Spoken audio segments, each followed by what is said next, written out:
Tidak ada trauma yang benar-benar hilang dari permukaan. Trauma itu hanya dilupakan. Dan pelan-pelan, itu hanya berdamai dengan keadaan. Halo, nama gue El dan gue 25 tahun. Ini adalah YouTube pertama gue dan ngebahas tentang bullying gue.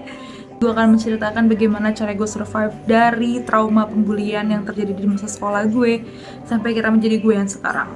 Karena gue tahu banget ya namanya lu korban bullying, lu nggak bisa cerita ke siapapun, lu bahkan nggak bisa cerita ke orang tua lo, lu nggak bisa cerita ke teman-teman lo, kalau lu gak punya teman, lu juga nggak bisa cerita ke yang lainnya. Dan disclaimer juga, di sini gue bukan psikolog, gue juga bukan pakar-pakar yang lain-lainnya. Gue di sini pure manusia dengan segala juta pengalaman yang sudah gue lewati. Masa-masa sekolah yang harusnya menjadi masa-masa memori yang indah. Lo harus senang-senang sama teman-teman lo belajar dengan baik. Tapi beda dengan masa sekolah gue dulu. Masa sekolah gue, khususnya di SD, itu sangat-sangat menyakitkan. Dimana selama 6 tahun dari mulai sekolah sampai gue lulus SD, itu gimana sakitnya ketika lo dibully hampir setiap hari, tanpa henti, sampai membuat mental lo hancur saat itu ya. Terus habis itu juga lo menjadi orang yang rendah diri, lo menjadi orang yang bahkan mempertanyakan diri lo dan masa depan lo. Itu sangat-sangat kayak, oh my god, kenapa gue harus melalui ini?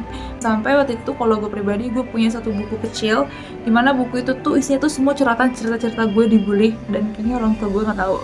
Gue sangat-sangat iri kepada teman-teman gue yang saat itu mempunyai teman-teman yang baik dan masih berteman sampai mereka lulus sekolah, karena itu tidak terjadi di hidup gue. Momen terberat gue yang gue laluin di masa-masa pembulian itu adalah gue tuh sampai gak mau sekolah, karena gue tahu setiap gue masuk sekolah pasti akan ada hal yang nyakitin yang akan gue terima, entah itu yang orang-orang ngomongin, entah gitu juga perlakuan orang-orang yang membuat gue tuh kayak, kenapa sih gue sekolah di situ? Bahkan gue ingat banget, gue pengen banget pindah sekolah ke sekolah negeri karena gue senggak mau itu di sekolah gue. Dan reaksi gue yang gue keluarkan saat gue kena bully itu adalah gue diem. Itu sampai gue SMA, dari gue SD sampai SMA, setiap gue kena omongan jelek-jelek, di roasting, nyinyirin, gue selalu diem. Dan itu membuat gue menjadi pribadi yang memendam, padahal sebenarnya itu tuh tidak boleh. Dan turning moment dimana gue sadar bahwa okay, I have to stop everything, I have to stop my habits.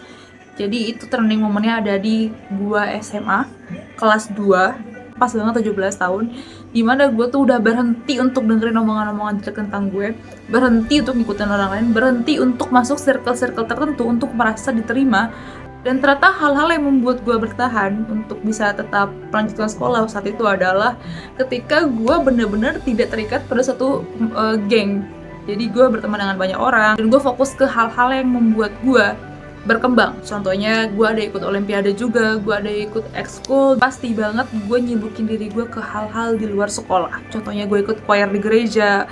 Oke, gue memenuhi waktu gue untuk ke aktivitas-aktivitas. Di saat itu gue benar-benar berpikir bahwa gue gak mau lagi memikirkan masalah pertemanan dan juga pergaulan gue hanya mau fokus ke diri gue. Karena ketika gue fokus ke orang lain, I got nothing. Itulah kenapa gue memilih siapa yang mau gue ajak bergaul. Itulah kenapa gue bisa berteman dengan berbagai banyak kalangan, kakak kelas, adik kelas, dan juga sepantaran gue, tapi beda-beda kelas. Jadi yang kalian kayak cerita-cerita atau teman-teman gue ceritakan itu kayak masa SMA gue tuh gue hangout ke ABC, gue nggak relate karena gue sibuk dengan dunia gue. Satu hal yang gue pelajari yang membuat gue terlambat banget menyadari cara membela diri adalah karena gue dibesarkan oleh lingkungan keluarga yang mengajarkan untuk pasrah, which is sebenarnya itu tidak buruk ya, cuma di beberapa case ternyata lu mempunyai self defense itu adalah hal yang perlu. Defensif itu menurut gue yang sekarang melihatnya sebagai tempat dimana lu pembuktian kepada orang-orang bahwa gue nggak bisa lo injek-injek, gue adalah gue gitu. Jadi mau apapun lo lakukan ke gue, walaupun gue mempunyai pilihan untuk pasrah dan diem aja, ketika gue bisa tidak diem aja, gue akan lawan kalian semua. Tapi kalau misalkan diantara semua pilihan itu lebih baik diam, gue akan diam. Dan dari pembelajaran gue, masa transisi perubahan gue, bagaimana dari gue yang orangnya dulu adalah suka banget dengerin omongan orang, sensitif banget, gampang banget ke trigger, jadi orang yang kayak setan lah semua sama lo. Malahan transisinya itu lucu banget. Dari gue yang dulu gak bisa banget gak punya temen, kayak sampai beli teman untuk mau berteman dengan gue, sampai gue yang sekarang adalah orang yang gampang banget nge-cut off orang dan meng-cut off teman-teman gue tanpa toleransi, tanpa basa-basi, langsung cut. Ketika gue dewasa, gue sudah mulai menyadari bahwa ada beberapa orang dalam hidup lo yang harusnya memang lo cut, dan ada juga yang memang harusnya stay di situ dengan toleransi lo yang mungkin harus lebih banyak gitu. Jadi kalau misalkan ada teman-teman gue yang nanya kenapa sih lo gampang banget nge-cut off orang, men, itu sudah terdevelop bahkan dari gue SD. Kalau kalian lagi ada di fase hidup seperti itu, kalian nikmatin aja, gak usah marah-marah, gak usah dinilai kenapa sih mereka gini, walaupun ada, cuman kontrol itu. Kenapa? Karena yang gue percaya adalah lu akan dibentuk menjadi seseorang yang lebih kuat dari orang-orang sepantaran lo yang lainnya. Lu akan dibentuk menjadi orang-orang yang lebih hebat secara personality, bagaimana cara lo melihat sesuatu. Lu akan dibangun menjadi orang yang lebih baik. Lo diizinkan untuk mengalami hal itu, berarti memang semesta ini mempercayai bahwa lo tuh bisa lebih besar dari apa yang lo pikirin. Dan dari masa-masa sulit seperti itu, lo jadi tahu bahwa mana yang benar-benar ingin berteman dengan lo karena lo, diri lo, semua kelebihan dan kekurangan lo, dan mana yang berteman dengan lo karena uang lo dan segala galanya.